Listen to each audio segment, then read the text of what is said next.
शुभता कर्म एवं लाभ की। शुभता कर्म एवं लाभ की स्थिति बड़े भाग्य की। जीवन आसान नहीं होता। जीवन आसान नहीं होता, उसे आसान बनाना पड़ता है। कभी ध्यान देकर तो कभी नज़रअंदाज करना पड़ता है। उसके लिए आनंद एवं प्रसन्न रहना सबसे अच्छा मार्ग है, जो आपके वृषभ राशि की मुख्य विशेषता होती है। जीवन हमें वह नहीं देता जो हम चाहते हैं, लेकिन वह निश्चित रूप से देता है जिसके हम हकदार होते हैं। इसीलिए प्रकृति पर, उस परमपिता परमेश्वर पर विश्वास करना चाहिए, क्योंकि सदैव प्रसन्न रहना आपका मूल स्वभाव है। किसी भी विपरीत स्थिति में अपने परिश्रम के बल पर सफलता प्राप्त करना, यह आपकी मुख्य विशेषता है। इसीलिए कभी भी नाराज न होते हुए आपके मूल स्वभाव ना छोड़ें। सदैव प्रसन्न रहने का प्रयास करें और सफलता की राह पर चलते रहें। नमस्कार, मैं एस्ट्रो गुरुमा डॉक्टर ज्योति जोशी आप सभी ज्योतिष प्रेमी एवं अध्ययनकर्ताओं का हार्दिक स्वागत करती हूँ। सबसे पहले आप सभी को 2022 इस अंग्रेजी नववर्ष की हार्दिक शुभकामनाएं। आपके राशि के लिए यह अंग्रेजी नववर्ष कैसा रहेगा, इस पर हम वार्तालाप करेंगे। आज हम वृषभ राशि के वार्षिक राशि भविष्य का विस्तार से विश्लेषण करेंगे। साथ ही वीडियो के अंत में यह वर्ष आपके लिए आवश्यक उपाय भी मैं आपको बताऊंगी। इसीलिए आज के इस भाग को अंत तक देखना न भूलें।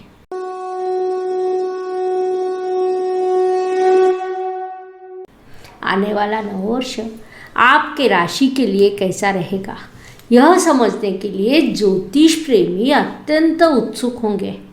हमारा अनुभव है, जब हम यह बताते हैं तो ज्योतिष प्रेमी बहुत ध्यान से सुनते हैं, महत्वपूर्ण चीज़ों को लिख लेते हैं, उन्हें याद रखते हैं, उचित देखभाल करते हैं और उपाय भी करते हैं। राशि भविष्य में हम केवल भविष्य का कथन नहीं करते हैं, तो उसका शास्त्रोक्त कारण भी देते हैं, क्योंकि ज्योतिष प्रेमियों के साथ ज्योतिष का अध्ययन करता भी इसका लाभ लेते हैं। इससे उनके अध्ययन को उचित दिशा प्राप्त होती है। सब कुछ स्पष्ट रूप से बताने के कारण भी कभी कभी वीडियो लंबा हो जाता है। वास्तव में ऐसे वीडियो बनाने में हमें भी निश्चित रूप से परेशानी होती है, लेकिन चूँकि ज्योतिष एक शास्त्र है, उसका शास्त्रोक्त विश्लेषण करना हमारी जिम्मेदारी बनती है, क्योंकि अध्ययनकर्ताओं की संख्या बहुत बड़ी है। साथ ही ज्योतिष प्रेमियों को भी शास्त्रोक्त कारण पता हो। इसलिए हम केवल भविष्य कथन न करते हुए ग्रहों की स्थिति और उसके परिणामों का विश्लेषण करते हैं। तो आइए सर्वप्रथम हम संक्षेप में वृषभ राशि के विशेषताओं के संदर्भ में समझ लेते हैं। वृषभ राशि को श्रमिक लोगों के राशि के रूप में जाना जाता है। इस राशि के लोग अत्यंत कर्म प्रधान होते हैं। यह पृथ्वी तत्व की राशि है और उसका स्वामी शुक्र ग्रह है। वृषभ का अर्थ होता है बैल, जो अत्यंत परिश्रमी प्राणी के रूप में जाना जाता है। बैल की विशेषताओं के संदर्भ में कहा जाए तो शक्तिमान, परिश्रम करने वाला, कामसु आदि गुण उसमें अभिव्यक्त होते हैं। कर्म प्रधान होते हुए भी यह लोग थोड़े आलसी होते हैं। यह आलस अधिक परिश्रम करने के कारण उनमें उत्पन्न होता है। राशि स्वामी शुक्र होने के कारण यह लोग दिखने में सुंदर, तेज तर्रार और स्वस्थ शरीर वाले होते हैं। शुक्र से मनुष्य का शील एवं चारित्र्य देखा जाता है, क्योंकि वह भोग विलासिता का कारक ग्रह है। श्रमिक राशि होने के कारण शारीरिक श्रम करने से वे डरते नहीं। वास्तव में खाली बैठना वे पसंद नहीं करते। सदैव किसी न किसी काम में स्वयं को व्यस्त रखना उनका गुणधर्म है। ऐसे वृषभ राशि के लिए यह नववर्ष कैसा रहेगा, इसे हम विस्तार से समझेंगे। लेकिन उससे पहले हम इस वर्ष की विशेष ग्रह स्थिति को समझ लेते हैं। Please like, share and subscribe the channel. और हाँ, बेल आइकॉन दबाना ना भूलें। धन्यवाद।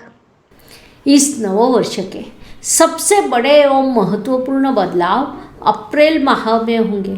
खासकर 13 अप्रैल से अर्थात चैत्र शुद्ध प्रतिपदा से मराठी नववर्ष का प्रारंभ होगा। उससे एक दिन पहले राहु और केतु ग्रह राशि परिवर्तन करेंगे। राहु मेष राशि में तो केतु ग्रह तुला राशि में प्रवेश करेगा। 13 अप्रैल को गुरु महाराज समग्रह शनि महाराज की कुंभ राशि से स्वयं की मीन राशि में प्रवेश करेंगे। मीन उनकी जल तत्व की राशि है।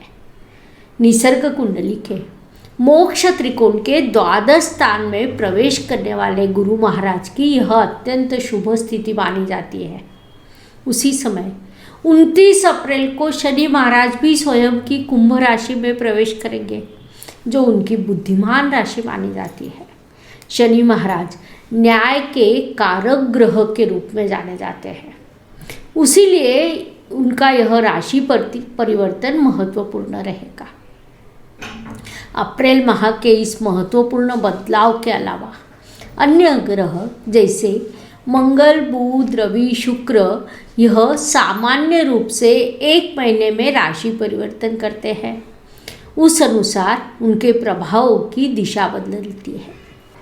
इन सभी बदलावों को समझते हुए हम इस वर्ष के राशि भविष्य का विश्लेषण करेंगे। महत्वपूर्ण बात यह है कि इस नववर्ष का नाम शुभकृत रखा गया है। 13 अप्रैल 2022 से वह प्रारंभ होगा। साथ ही इस नववर्ष का राजा ग्रह शनि ग्रह है, इसीलिए शनि महाराज की स्थिति महत्वपूर्ण होगी। उनकी यात्रा अब मकर राशि से शुरू है। 29 अप्रैल को वह अपनी पसंदीदा कुंभ राशि में प्रवेश करेंगे। सामान्य जनता एवं परिश्रमी लोगों को उचित न्याय दिलाना यह उनका मुख्य कारकत्व है। इसीलिए नववर्ष के संदर्भ में विचार करें तो सभी मोर्चों पर उचित न्याय होगा, जिस कारण सामान्य जनता की भूमिका महत्वपूर्ण रहेगी। साथ ही परिश्रमी लोग एवं न्याय प्रणाली भी महत्वपूर्ण रहेगी। इस मुख्य ग्रह स्थिति के अनुसार 2022 यह नववर्ष विभिन्न दृष्टियों से वृषभ राशि के लिए कैसा रहेगा, इसे अब हम विस्तार से समझेंगे। शुभ समय। हर सुबह एक नया दिन आता है और उसके बाद रात होती है, अर्थात दिन के बाद रात और रात के बाद पुनश्च दिन। यह प्रकृति का चक्र है जो मनुष्य जीवन पर लागू होता है। फलस्वरूप आने वाला हर दिन हर किसी के लिए कभी एक जैसा नहीं जाता।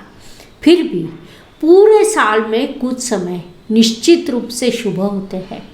उस दृष्टि से विचार करें तो वृषभ राशि के लिए इस नववर्ष के मार्च का पूरा महीना, जून महीने का दूसरा पखवाड़ा, जुलाई महीने का दूसरा सप्ताह, अक्टूबर महीने का अंतिम सप्ताह, नवंबर महीने का पहला सप्ताह अत्यंत शुभ एवं लाभकारी रहेगा।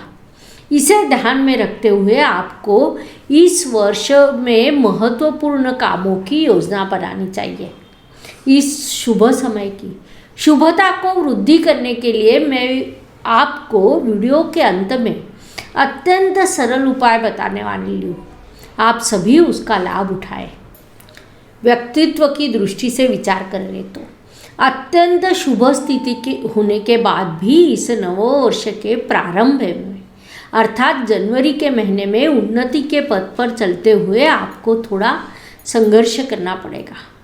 वास्तव में आप मार्ग भटक सकते हैं, लेकिन यह स्थिति थोड़े समय के लिए होगी। फरवरी महीने में आपको सही दिशा प्राप्त होगी, वहीं से आपका व्यक्तित्व समृद्ध होगा। फरवरी, मार्च और अप्रैल यह 3 महीने व्यक्तित्व की दृष्टि से आपके लिए अत्यंत लाभकारी सिद्ध होंगे। उन्नति के पद पर आप अग्रसर रहेंगे। उसके बाद जून में उन्नति कहीं रुक जाएगी, लेकिन जून महीने के दूसरे पखवाड़े से स्थिति पुनश्च सामान्य हो जाएगी। अप्रैल महीने के बाद आपके व्यक्तित्व में बड़ा बदलाव होगा। गत कुछ महीनों से राहु का गोचर आपकी राशि से शुरू है, जिस कारण एक अभिनिवेश आप में उत्पन्न हुआ है, उससे आपकी मुक्तता होगी। इसे हम आपके व्यक्तित्व में होने वाला सकारात्मक बदलाव कह सकते हैं। साथ ही अप्रैल तक गुरु महाराज आपके दशम स्थान में विराजमान है। उसके बाद वे लाभ स्थान अर्थात इच्छा पूर्ति के स्थान में प्रवेश करेंगे। उसी समय आपकी कुंडली के राजयोग कारक ग्रह शनि महाराज कर्म स्थान में विराजमान होकर आपके कर्मों को समृद्ध करेंगे। उसका भी प्रभाव आपके व्यक्तित्व पर होगा। कुल मिलाकर व्यक्तित्व की दृष्टि से विचार करें तो यह नववर्ष आपके लिए लाभकारी सिद्ध होगा। पारिवारिक दृष्टि से विचार करें तो इस नववर्ष की शुरुआत वृषभ जातकों के लिए पारिवारिक सौख्य से होगी। परिवार के सभी सदस्यों का सौख्य, सहकार्य, प्रेम आपको प्राप्त होगा। अत्यंत आनंद एवं उत्साह से आप सभी के साथ दृढ़ संबंध बनाए रखने का प्रयास करेंगे। लेकिन मार्च के अंत में और अप्रैल महीने के पहले सप्ताह में कहीं न कहीं पारिवारिक विवाद उत्पन्न होंगे, अर्थात वे अल्प समय के लिए रहेंगे। इसीलिए आपको उन्हें नज़रअंदाज करना चाहिए। उसके बाद पुनश्च स्थिति में शुभ बदलाव होगा। पारिवारिक सौख्य आपको भरपूर प्राप्त होगा। इसीलिए आपको अधिक चिंता करने की कतई आवश्यकता नहीं है। विशेष रूप से अप्रैल महीने के अंत से पारिवारिक सौख्य में वृद्धि होगी, क्योंकि आपका पारिवारिक सौख्य द्वितीय बुध ग्रह का गोचर, उस पर पड़ने वाली अन्य ग्रहों की दृष्टि और ग्रहों के साथ होने वाले गठबंधन के आधार पर बनाया जाता है। उस अनुसार पारिवारिक दृष्टि से भले ही यह वर्ष आपके लिए शुभ हो, लेकिन बीच बीच में 15-15 दिन का अवधि आपके लिए परेशानी का कारण बन सकता है। इसलिए आपको उस दौरान उचित सावधानी रखनी होगी। Please like, share and subscribe the channel, और हाँ, बेल आइकॉन दबाना ना भूलें। धन्यवाद। पराक्रम परिश्रम की दृष्टि से विचार करें तो अत्यंत परिश्रम का कठिन कार्य भी हंसते खेलते पूरा करने वाली राशि के रूप में वृषभ राशि जानी जाती है, जिसके कारण सामने वाला व्यक्ति सोचने पर मजबूर हो जाता है कि इतना कठिन कार्य इसने इतनी सरलता के साथ पूरा कैसे किया। लेकिन इस नववर्ष की शुरुआत में आपका मन विचलित होने के कारण आपके परिश्रम की दिशा गलत हो सकती है, अर्थात वह स्थिति अस्थायी होगी, उसमें जल्द ही बदलाव होगा और मार्च महीने से आपके परिश्रम की दिशा उचित होगी, जो पूरे साल में आपको उन्नति के पथ पर ले जाएगी। मध्यकाल में कुछ बाधाएं निश्चित रूप आएगी, लेकिन जब हम संपूर्ण वर्ष के संदर्भ में विचार करते हैं तो यह निश्चित रूप से कहा जा सकता है वृषभ जातक प्रचंड परिश्रम कर सफल होंगे। आपको इस स्थिति का सदुपयोग करना चाहिए। वास्तु, वाहन, भूमि, सुख शांति के दृष्टि से विचार करें तो यह नववर्ष वृषभ जातकों के लिए अत्यंत शुभ रहेगा। इस संपूर्ण वर्ष में आपके लिए वास्तु वाहन के शुभ योग बनेंगे, क्योंकि प्राकृतिक शुभ ग्रह गुरु महाराज आपके दशम स्थान में विराजमान है, जहाँ से उनकी दृष्टि आपके चतुर्थ स्थान पे होगी। वे अप्रैल तक वहाँ रहेंगे। उसके बाद शनि महाराज दशम स्थान में प्रवेश करेंगे और गुरु महाराज इच्छा पूर्ति के स्थान में जाएंगे, जिस कारण आपके लिए पुनश्च वास्तु योग का निर्माण होगा। कुल मिलाकर इस संपूर्ण वर्ष में आपके लिए अत्यंत शुभ योगों का निर्माण होगा। इसीलिए जो जातक वास्तु वाहन की इच्छा रखते हैं, उसके संदर्भ में जिन्होंने योजना बनाई है, तो उसे आपको कार्यान्वित करना होगा। आपके प्रयास अवश्य सफल होंगे।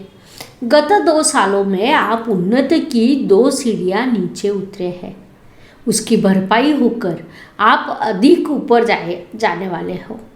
संक्षेप में कहें तो यह वर्ष वास्तु वाहन स्वप्न पूर्ति का है।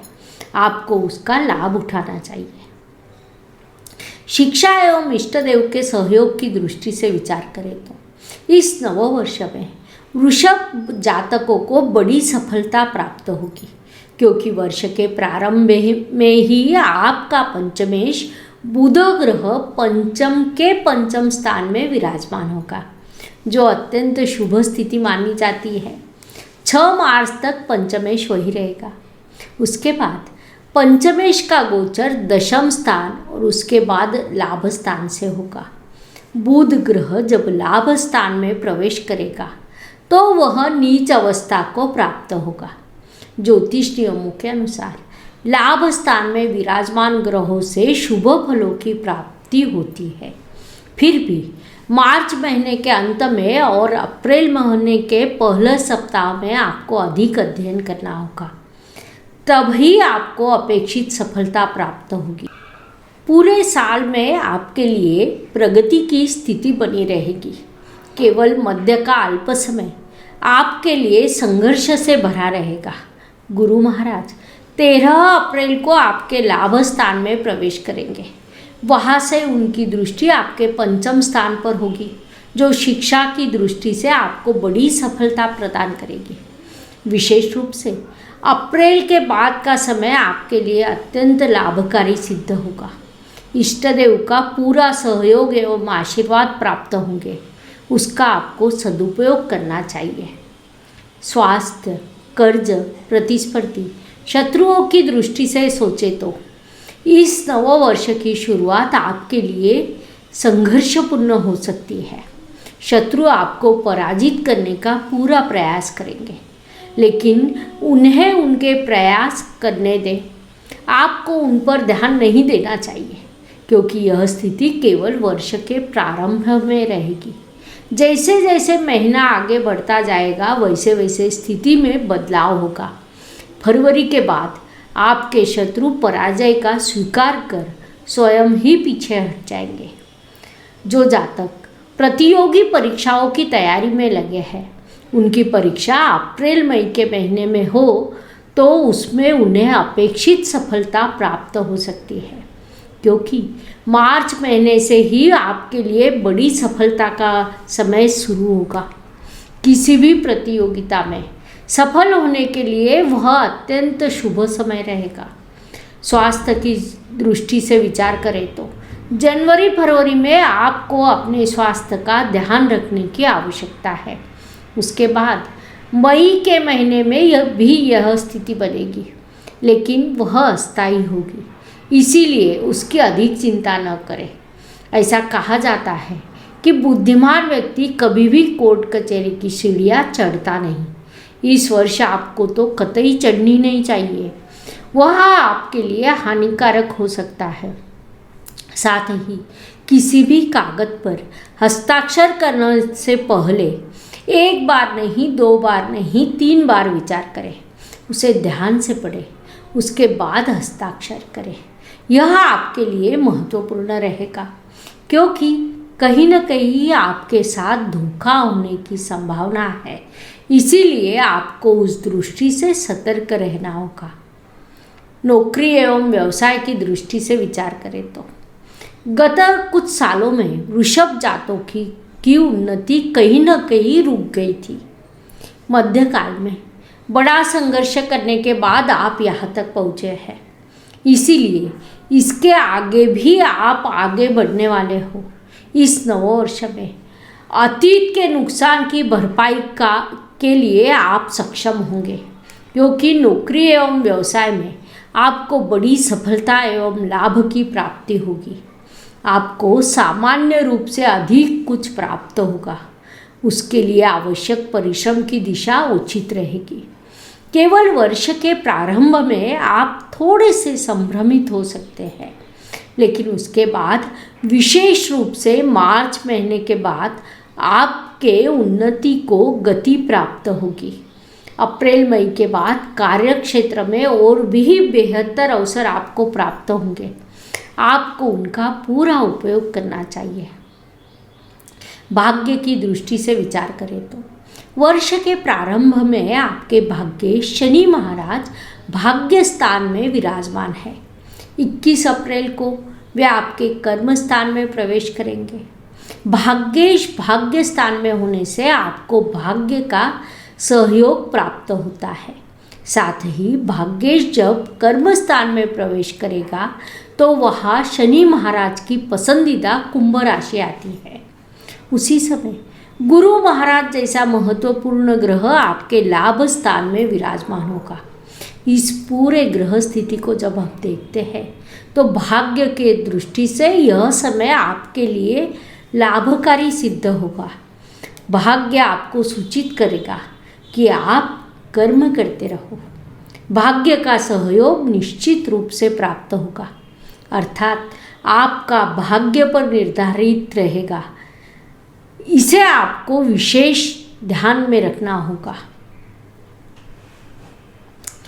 कर्म की दृष्टि से विचार करें तो इस नववर्ष के प्रारंभ में काम करने की अपेक्षा उसे टालने की मानसिकता आप में विकसित होगी, लेकिन यह स्थिति अस्थायी होगी।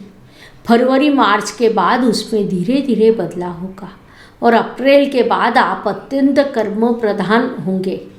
कर्म के बल आप कठिन से कठिन कार्य को पूरा कर सफलता प्राप्त करेंगे। संक्षेप में इस नववर्ष में आपके कर्म अत्यंत महत्वपूर्ण होंगे। आप जितना कर्म करोगे उतना ही भाग्य का सहयोग प्राप्त होगा। उससे आपको उचित लाभ की प्राप्ति होगी। लाभ की दृष्टि से विचार करें तो वृषभ राशि के लाभेश गुरु महाराज की यात्रा शुरुआत से कर्म स्थान से शुरू है। 13 अप्रैल को वह राशि परिवर्तन कर लाभ स्थान में प्रवेश करेंगे। तब लाभेश लाभ स्थान में यह स्थिति निर्माण होगी जो अत्यंत शुभ मानी जाती है। लाभ की इससे बड़ी अन्य स्थिति हो नहीं सकती, वह भी गुरु महाराज जैसे प्राकृतिक शुभ ग्रह। महत्वपूर्ण बात तो यह है कि उसी समय आपके कर्म में शनि महाराज कर्म स्थान में विराजमान रहेंगे, अर्थात कर्म और लाभ इन दोनों की मैत्री से आपके लिए अत्यंत लाभकारी समय निर्माण होगा। उसका आपने पूरा सदुपयोग करना चाहिए। व्यय एवं परदेश गमन की दृष्टि से विचार करें तो आपके व्यय स्थान में हर्षल ग्रह विराजमान है। साथ ही 12 अप्रैल को राहु भी वहाँ प्रवेश करेगा। यह स्थान थोड़ी अलग दिशा सूचित करेगा। मुख्य रूप से यह सूचित करेगा कि आप इच्छा शक्ति के अनुसार दान करें ताकि वह चीज़ अधिक मात्रा में आपके पास आए। अर्थात दान आप छोटे स्वरूप में भी कर सकते हो। मान ले कि आपको नए कपड़ों की इच्छा है तो आप छोटा सा रुमाल दान कर सकते हैं।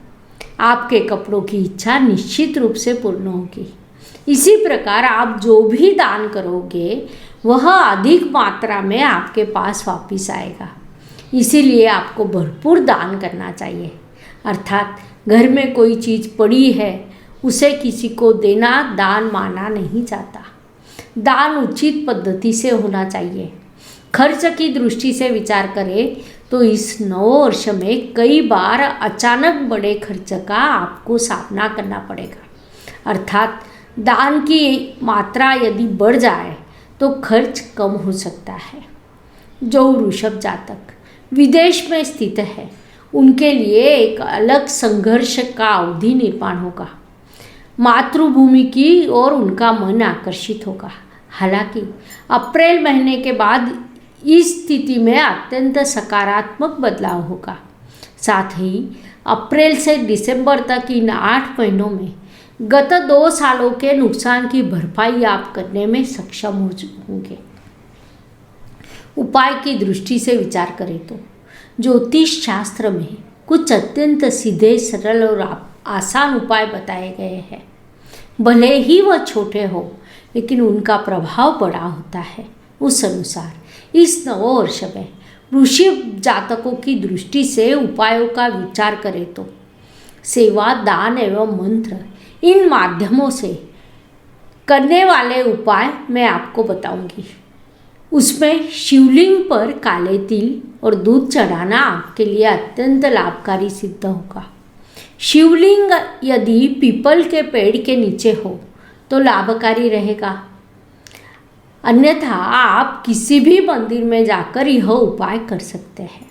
साथ ही ओम श्राम श्रीम श्रूम शनैश्चराय नमः, इस शनि महाराज के मंत्र का 108 बार जाप करने की आपको सलाह दी जाती है। इन अत्यंत सरल उपायों से शुभ समय की शुभता एवं अशुभ समय की तीव्रता निश्चित रूप से कम होगी, इसलिए उपायों को आपका लाभ उठाना चाहिए। इस प्रकार मेष से मीन तक हर राशि के जातकों की दृष्टि से आने वाला नववर्ष कैसा रहेगा, इसका विश्लेषण करने के लिए हमने कुल 12 वीडियो बनाए हैं। आप अपनी राशि का वीडियो खुद देखिए, रिश्तेदारों को और दोस्तों को उनकी राशि का वीडियो नए साल की भेंट दीजिए। और हाँ, वीडियो लाइक करना ना भूलें। धन्यवाद। शुभम भवतु। जय ज्योतिष। Please like, share and subscribe the channel. और हाँ, बेल आइकॉन दबाना ना भूलें। धन्यवाद।